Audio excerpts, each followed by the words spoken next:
어린 시절에 제가 어린 시절에요. 어떤 일이 있었냐면요. 그 만능 열쇠라는 것을 만드는 게 유행인 적이 있었어요. 유행까지는 아니고요. 저의 동네에서 아마 친구들이랑 좀 그랬던 것 같아요. 이게 어떻게 만드냐면은요.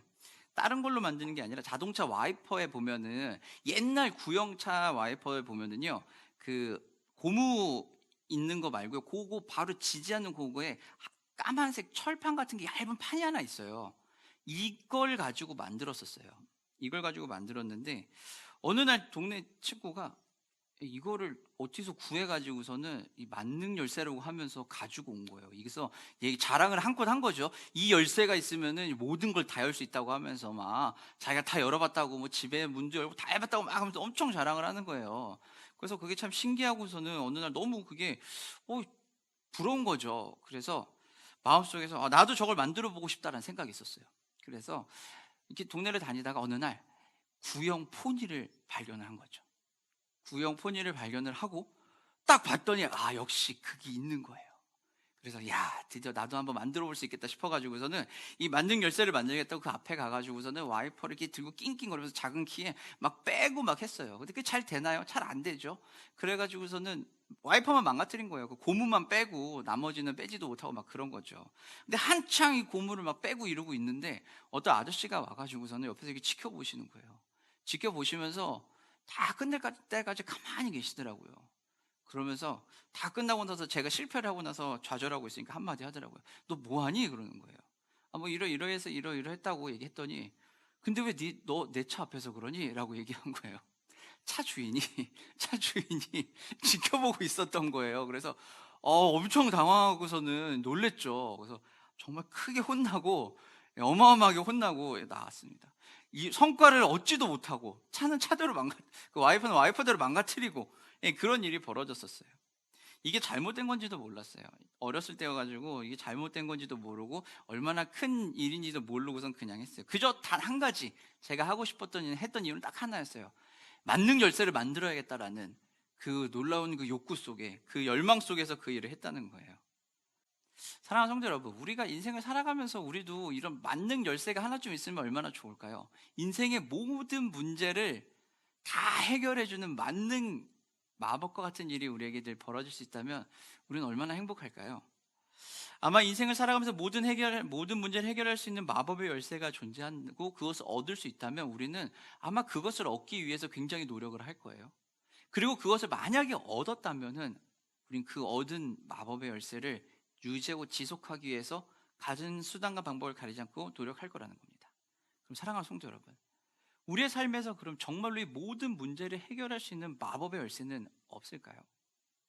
우리의 삶이 행복하고 평탄한 가운데, 평안한 가운데, 기쁨 가운데 살아갈 수 있도록 하는 그 마법의 열쇠는 무엇일까요? 오늘 성경 요한일서는 사도 요한이 1세기 초대 교회 성도들에게 보낸 편지예요. 이 편지의 배경은 하나님과의 관계의 교제뿐만 아니라 요한과 그 성도 간의 교제가 다 끊어질 위기에 처한 거예요. 왜냐하면 당시에 영지주의라고 하는 이단이 이제 횡행하기 시작했던 시절이에요. 아직 교리가 완전히 정립이 되어 있지 않은 상태였기 때문에 이단의 출몰로 인해서 굉장히 좀 위기가 처할 수 있는 그런 상황이었다라고 합니다. 영지주의는 당시에 흐르던 문화에서 꽃피워진 거였어요. 그 당시에 헬라 문화 속에서는 어떤 게 있냐면은 지식이라고 하는 것이 굉장히 중요했거든요. 근데 이 지식을 통해 가지고 구원을 얻겠다라고 하는 것이 바로 이 영지주의였어요. 영지주의는 한마디로 이렇게 정의를 내릴 수는 없을 정도로 굉장히 다양한 분파로 나눠지는데 어쨌든 가장 특징적인 것들 몇 가지를 보면은 첫 번째는 특별한 신령한 지식이 있어야 되고 그 지식을 깨달을 때 구원을 얻는다라는 거예요. 예수님을 통해서 구원을 얻는 게 아니라 특별한 신령한 지식을 깨달으면 그걸 구원을 얻는다는 거예요. 그래서 그 지식을 깨달을 수 있는 무언가를 계속해야 돼요. 그래서 믿음이라고 하는 것과 행함이라고 하는 것이 아무짝에도 쓸모가 없어요, 이들에겐요.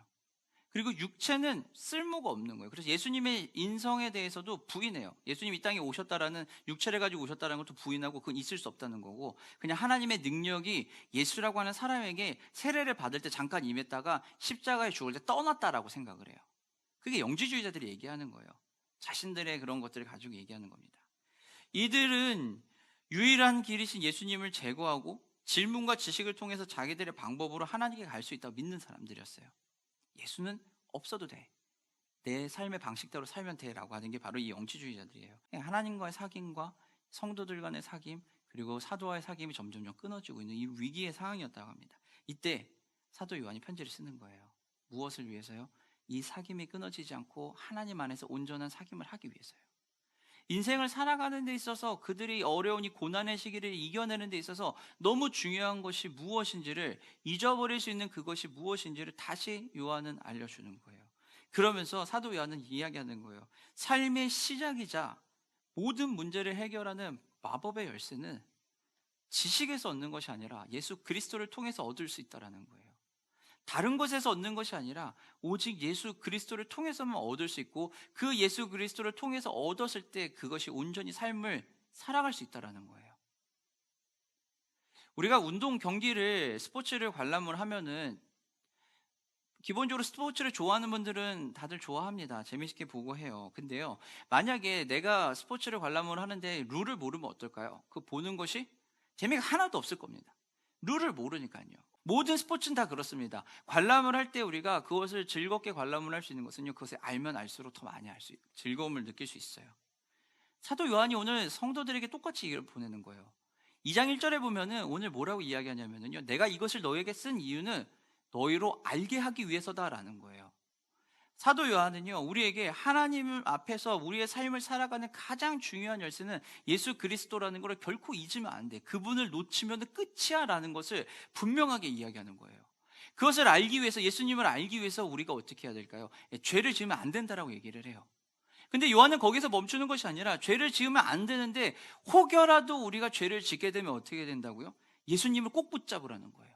예수님을 붙잡지 않으면 큰일 난다라고 얘기하는 거예요. 예수님은 우리의 삶의 중보자시기 때문에 하나님과 우리와의 관계에서 중간에서 모든 걸 해결해 주시는 분이기 때문에 우리가 죄를 짓는다 할지언정 그러면 주님을 붙잡고서는 가야 된다라는 거예요. 예수님을 놓치고 가는 순간 하나님 앞에서 우리는 아무것도 못하게 된다라는 거예요.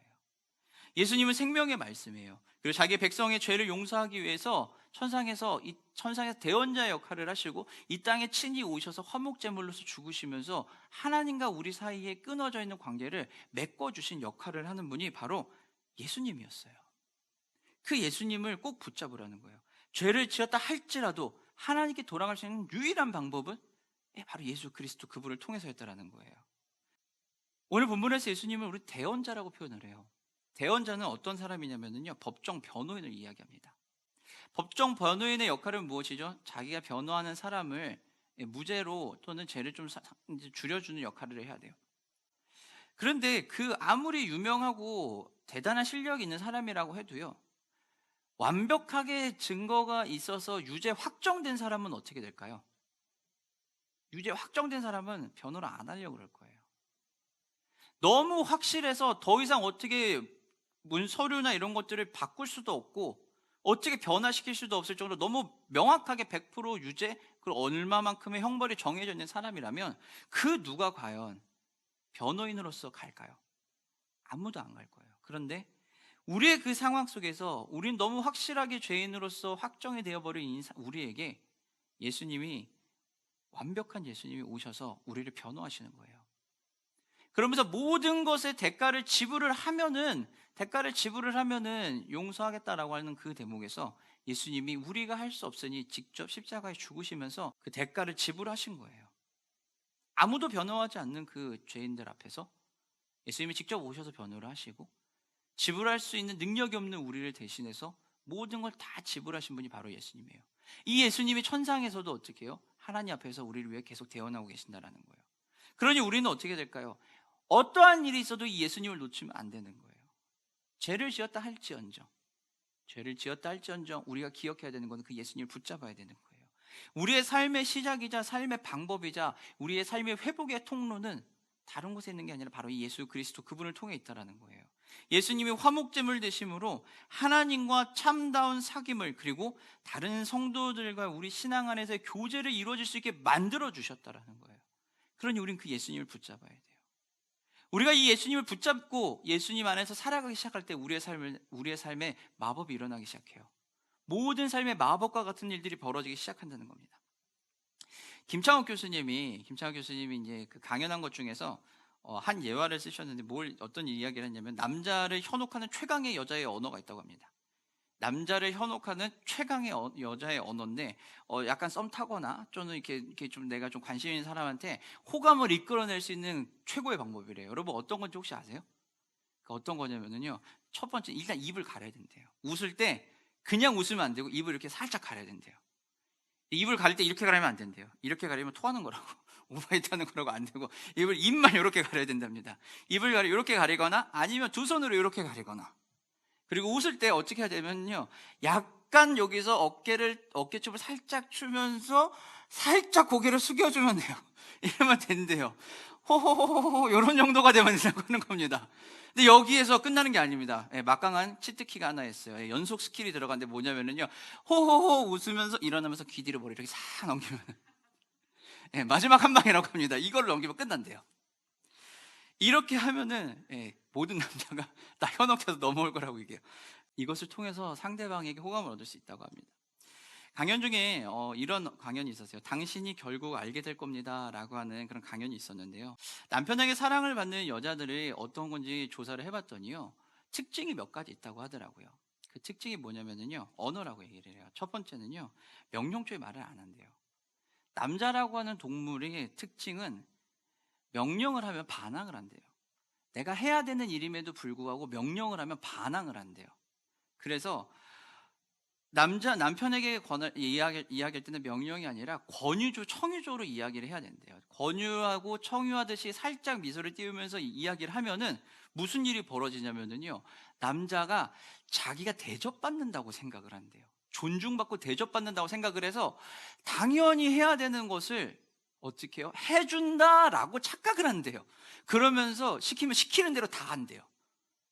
그렇기 때문에 여성분들이 가정에서 남편들에게 이야기할 때는 명령조가 아니라 최대한 청유로, 권유를 해주고 살짝 미소를 띄우면서 하면은 웬만한 건 다 한다는 겁니다. 착각을 한대요. 쉽게 반응을 한다는 거죠. 우리 인생에서도요, 그런 마법과 같은 일들이 일어날 수 있는 거예요.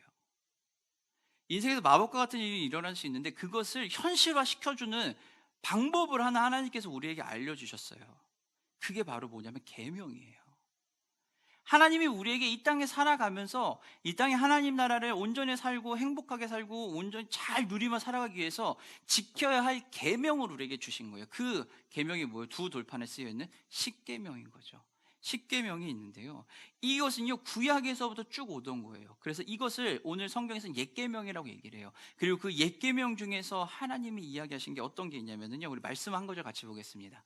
레위기 19장입니다. 원수를 갚지 말며 동포를 원망하지 말며 내 이웃 사랑하기를 내 자신과 같이 사랑하라. 나는 여호와이니라. 예수님께서도 이 말씀을 가지고서 인용하셔서 복음서에서 이야기하시죠. 주 너의 하나님을 사랑하고 그리고 어떻게 내 이웃을 내 몸과 같이 사랑하라라고 이야기하실 때 인용하신 말씀이 이 레위기 말씀이셨어요. 옛날부터 구약에서부터 일관되게 강조되어 온 하나님의 계명은 뭐냐면요, 하나님을 사랑하는 건 너무 당연하고요, 그리고 하나님 백성에게 준 삶의 윤리는 이웃을 사랑하라는 거였어요. 이것은 기존에부터 늘 있던 거였어요. 이것을 하라는 거예요. 그러나 오늘 요한은요, 이 옛 계명이 다시 예수 그리스도로 인해서 어떻게 해요? 새로워지고 완전해졌다라는 거예요. 새로워지고 완전해져서 그 완전해진 그 계명을 다시 지키자는 거예요. 이웃을 사랑하는 것은요, 어려울 수 있어요. 내 것을 뭔가 드려야 되니까요. 하지만 예수님께서 십자가에 죽으시고 부활하심으로 인해서 이 사랑을 완벽하게 완성시켜 버리셨거든요. 그래서 우리는 그 사랑 안에서 그 사랑을 증거하면 된다는 거예요. 구약의 옛 계명이 예수님의 사랑 안에서 완성이 됐어요. 그리고 그 사랑이 지금 이 시대도 우리에게 참 빛으로 쭉 비춰주고 있다는 거예요. 8절에 보게 되면 뭐라고 얘기하죠? 하나님의 빛이 비춤으로 인해 어둠이 사라지고 그 빛이 충만하다고 이야기를 하고 있어요. 우리가 살고 있는 이 시대에 우리의 삶의 그 자리에서 하나님의 그 예수님의 그 사랑의 빛이 온전히 지금 비춰주고 있는 거예요. 그렇기 때문에 우리는 어떻게 해요? 그 사랑을 온전히 누릴 수 있는 거예요. 우리가 그 예수님의 사랑을 누린다라고 하는 것은, 예수님의 사랑을 안다는 것은요, 우리가 예수를 안다라고 이야기할 수 있는 거예요. 우리가 예수를 안다라고 이야기하는 것은요, 예수님에 대한 지식이 있는 거예요. 근데 이 지식은요, 정보를 습득해서 얻는 지식이 아니에요. 책을 통해서 뭐 이렇게 얻는 지식이 아니라 친밀한 교제 가운데 인격적인 만남 속에서 얻게 된 습득한 지식과 정보예요. 그래서 우리가 예수님을 안다라고 하는 것은요, 하나님을 아는 것이고, 하나님을 안다라고 하는 것은 빛 가운데 살아간다는 것이고, 빛 가운데 살아간다는 것은 우리가 이 땅의 삶을 산다, 영위한다라는 것을 이야기하는 거예요. 즉 예수님을 안다는 것은 예수님과 친밀한 교제가 있고 계명을 지킨다는 겁니다. 계명을 지킨다는 것이 바로 우리가 예수님을 알고 있다는 증거예요. 이웃을 사랑하는 것, 하나님을 사랑하고 이웃을 사랑하는 것, 이것이 바로 우리가 예수를 믿는다는 증거입니다. 알면서도 지키지 않는다? 그런 일은 있을 수 없다는 거죠. 알면서도 지키지 않는 것은 모르는 거하고 똑같다라는 거예요. 거짓말하는 자라고 오늘 성경에서는 이야기하고 있어요. 그리고 이런 사람은 어둠에 있는 사람이라고 얘기해요. 어둠 속에서는 드러나는 게 없거든요. 그러니 내가 무엇을 하는지도 모르고 어떤 행동을 하는지도 모를 뿐만 아니라 어둠 속에서는 내가 무엇으로 채워져 있는지 알지 못해요. 그렇기 때문에 어둠에 있는 자는요, 거짓말할 수밖에 없는 거예요. 반면에 말씀을 지키는 사람은 어떤 사람일까요? 하나님의 사랑에 가득한 사람이에요. 그리고 그 하나님의 사랑으로 인해서 하나님을 향한 사랑이 가득한 사람이에요. 그것으로 인해서 우리 안에 온전해지는 거예요. 예수님이 그리고 행하신 대로 나에게 부어주신 그대로 우리도 할 수 있는 거예요. 예수님이 우리에게 하신 것은 무엇일까요? 우리를 사랑하신 거예요. 우리를 사랑하신 것이기 때문에 우리는 사랑을 받았기 때문에 그 사랑을 그대로 행할 수 있다는 겁니다. 예수님과 참다운 사귐을 한다는 거, 아버지와 깊은 교제를 한다는 거, 그리고 성도와의 진정한 교제를 한다는 거, 사귐을 한다는 것이 바로 우리가 예수를 알고 살아가는 삶의 방법이에요. 계명을 지키는 건 사랑하는 거예요. 이것은 하나님 나라 백성의 삶의 윤리예요. 이것을 제거하고선 살아갈 수가 없는 거예요. 참다운 사귐과 하나님과의 깊은 교제는, 그리고 성도 간의 진정한 나눔은 어떻게 할까요? 예수님이 나를 사랑으로 품으시고 용납하셨다는 것에 대해 우리 감사하면 돼요. 예수님이 나를 품어주셨다라는 거, 용납하셨다는 걸 감사하면은 우리는 예수님과의 그 참다운 사귐의 자리에 들어가요. 그 상황 속에서, 그런 가정 가운데 우리는 하나님의 임재의 그 자리로 나아갈 수 있는 거예요. 임재의 그 자리로 나아가게 되면 우리는 하나님과의 깊은 교제의 자리에 들어갈 수 있는 거예요. 우리의 삶의 자리에서 갖는 그 임재의 자리로 가는 거죠. 그 임재의 자리에서 하나님의 그 충만한 사랑을 다시 한번 우리가 누리게 되면 우리 안에 무엇이요? 하나님의 사랑을 흘려보낼 수 있는 능력이 생기는 거예요. 하나님의 사랑을 흘려보냄으로 인해서 그 사랑을 전하는 거예요. 왜냐하면 내가 그 사랑을 경험했기 때문에 그래요. 이것은 굉장히 자연스러운 일이에요. 굉장히 자연스럽게 일어나는 일이에요. 우리가 자기 합리화라고 하는 방어 기제를 많이 사용을 해요. 나를 보호하기 위해서 쓰는 거거든요. 이 자기 합리화는 어떤 것이냐면은 나를 보호하는 방법이에요. 그래서 자신의 발언이나 행동이 결코 틀리지 않았다고 가진 이유를 대며 스스로 방어하는 행동이 바로 자기 합리화입니다. 이것은 내가 뭘 이렇게 자기 합리화를 해야지 해서 하는 게 아니라 자동적으로 드러나는 거예요. 자연스럽게 나오는 거예요. 왜냐하면 나를 보호하려고요. 마찬가지예요. 하나님의 사랑이 우리 안에 온전히 들어오면은 우리는 이렇게 자연스럽게 흘러나가는 거예요. 하나님 나라 백성은 사랑을 실천하는 하나님 나라 삶의 윤리에 따를 수밖에 없는 거거든요. 그렇기 때문에 우리는 그 삶을 살아요. 그리고 그 삶을 살게 하기 위해서 하나님이 우리에게 경험을 시켜주신 거예요. 예수를 알기 위해서 우리는 그 자리로 들어가는 것처럼 경험을 하는 거예요. 계명을 지키는 것은요, 어려워요. 사랑을 실천하는 것이 어려워요. 그것이 쉬우면은 누구나 다 하겠죠. 너무너무 어려워요. 왜 어려울까요? 계명을 지키는 것이 어렵다라고 느끼는 것은요, 다른 것 때문이 아니에요. 다른 것 때문이 아니라 내 걸 포기해야 되기 때문에 그래요. 뭔가 내 걸 포기해야 되기 때문에 그래요.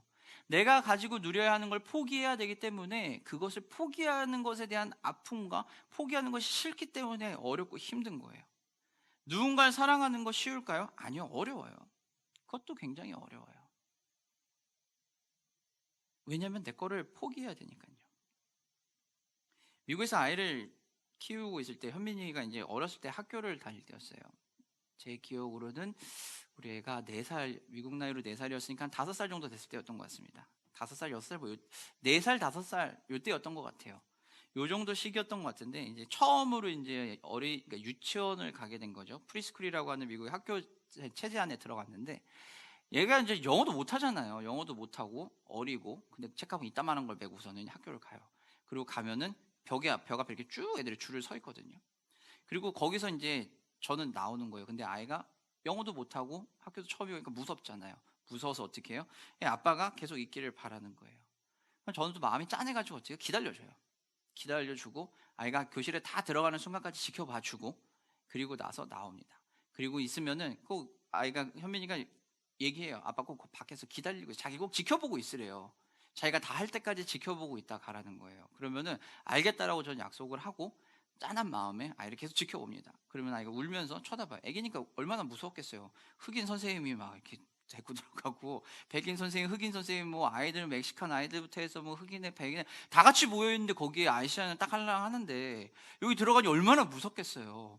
이러고 막 들어가면 울면서 막 가요. 그럼 문 앞에 서가지고 이렇게 손으로 흔들어 주고 있어요. 마음이 짠하죠. 그러면은 보면은 가방을 놓고 나면은 계속 확인을 합니다. 그럼 얘기를 해요. 아빠가 여기 있어.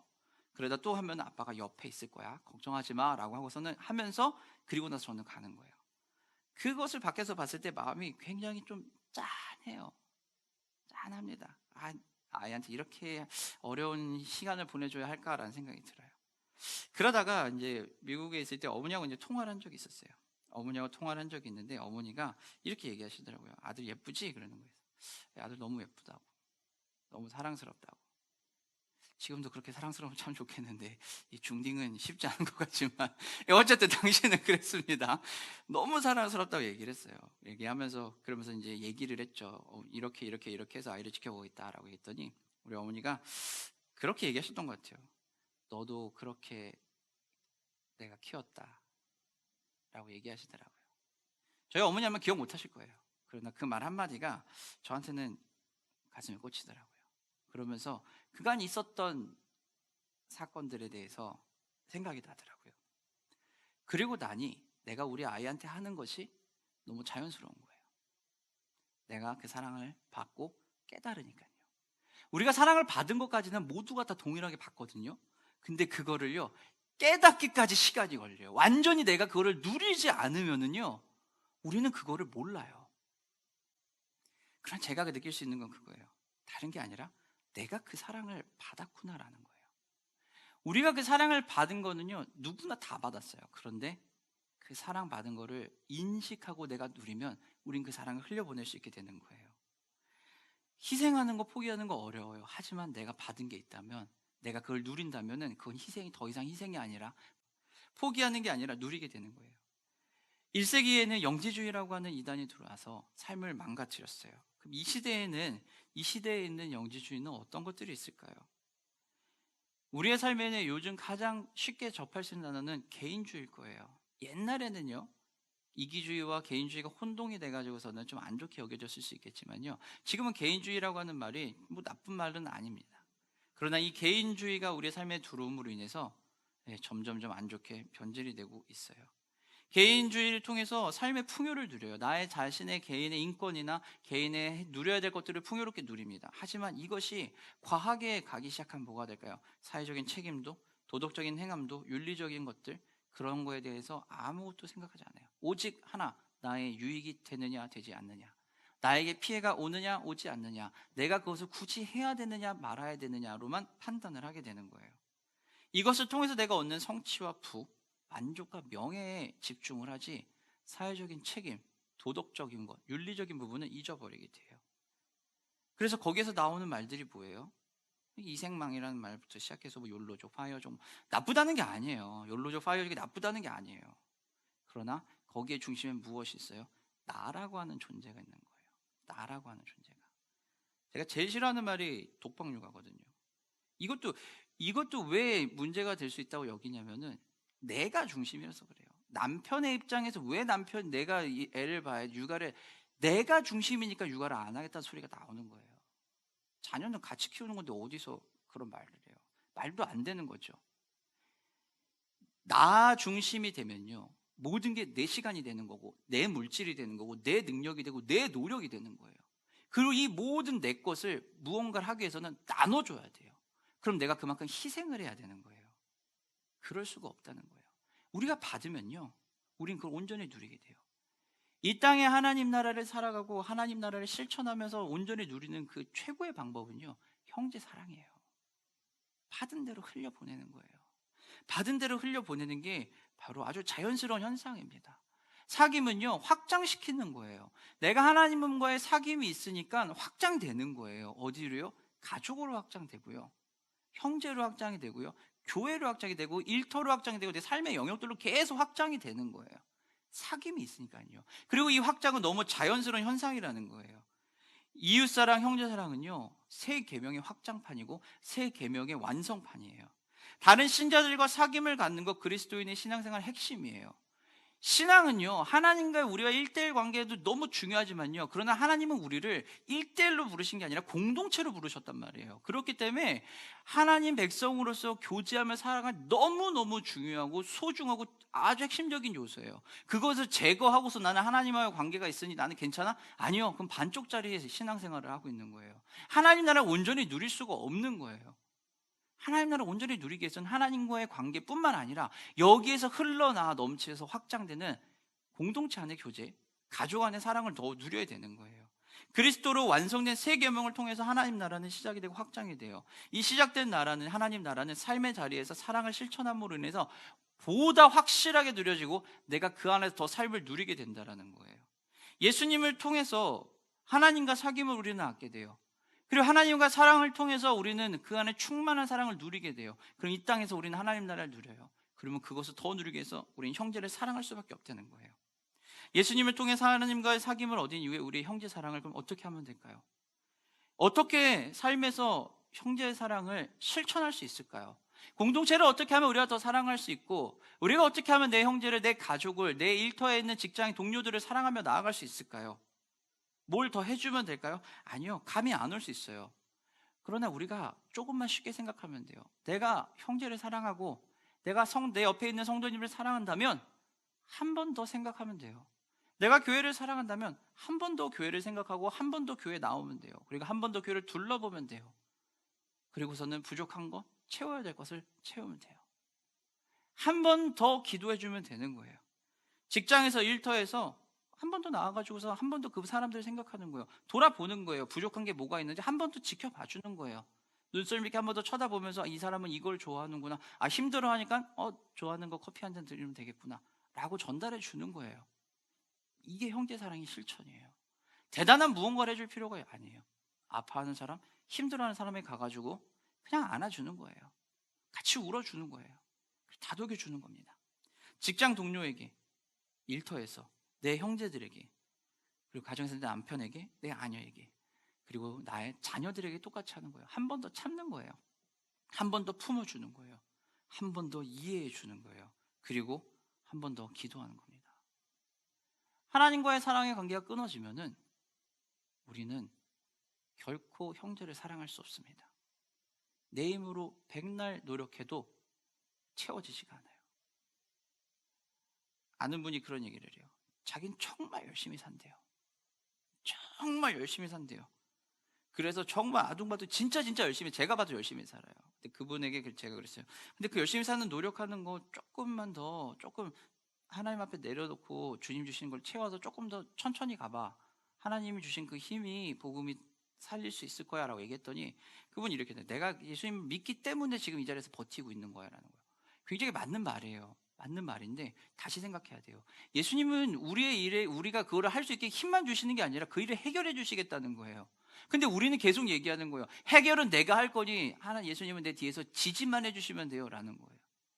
그럼 예수님이 우리에게 이야기하시는 것은요, 온전히 해결해 주시겠다라는 거예요. 우리가, 예수님이 우리의 삶에 온전히 들어와서 예수님이 우리의 삶을 온전히 해결해 주시면은요, 우리 안엔 기쁨이 넘칠 수밖에 없어요. 행복이 넘칠 수밖에 없어요. 그럼 사랑은 흘러가요. 자연스럽게 흘러가는 거예요. 억지로 뭐 하지 않아도 돼요. 억지로 막 그러지 않아도 자연스럽게 흘러가요. 그러나 우리가 이 상황 속에서도 실수하고 넘어지고 힘이 들 때도 있어요. 그때마다 우리가 무엇을 해야 돼요? 그것을 고치려고 하는 노력은 일단 잠깐 내려놓고 예수님을 더 붙잡는 거예요. 그리고 예수님을 만나는 그 자리, 임재의 그 자리로 나가는 거예요. 임재의 자리로 나아가 주님의 임재 안에서 내가 먼저 풍요롭게 누리는 거예요. 그 자리가 여러분 어디십니까? 그 자리로 나아가시면 돼요. 사랑하는 성도 여러분, 말씀을 마치도록 하겠습니다. 그리스도의 사랑에 우리가 붙들리면요, 우리는 그 사랑에 충만해지게 됩니다. 그리고 그 사랑에 충만해진 그 사랑을 우리가 온전히 누릴 때 우리는 삶 속에서 하나님의 사랑을 드러내며 살아갈 수 있게 돼요. 그리고 우리가 그 삶을 드러낼 때 이 땅에 내가 살아가고 있는 그 자리에서 하나님 나라가 확장이 돼요. 뭔가를 막 해가지고 확장하는 게 아니에요. 내 안에 있는 그 사랑이 충만해져서 흘러 넘치면 돼요. 내가 그 사랑을 충만하게 하기 위해서 뭘 할 필요가 없어요. 그냥 예수님을 붙잡고 하나님의 그 임재의 자리에 걸어가면 돼요. 우리에게 있는 그 임재의 그 자리 어디입니까? 교회 안으로 오실 수 있는 분은 교회로 오시면 되고, 여러분 삶의 자리에 있는 그 자리로 가시면 돼요. 시간을 내어서 훈련해야 될 필요도 있어요. 될 대로 되겠지, 하나님이 알아서 하시겠지 하셔요. 그러나 하나님 우리에게 이야기하세요. 훈련도 필요하다고요. 그 자리로 나오는 거예요. 작정하는 거예요.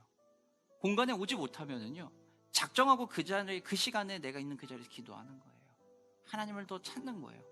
말씀을 더 강제적으로 보기 시작하는 거예요. 하나님을 더 붙잡는 거예요. 예수님을 더 붙잡는 거예요. 이 노력을 우리가 더 해야 되는 거예요. 우리가 해야 될 단 한 가지, 예수님을 더 붙잡는 겁니다. 그래서 오늘 사도 요한은 얘기하는 거예요. 그리스도를 붙잡아라.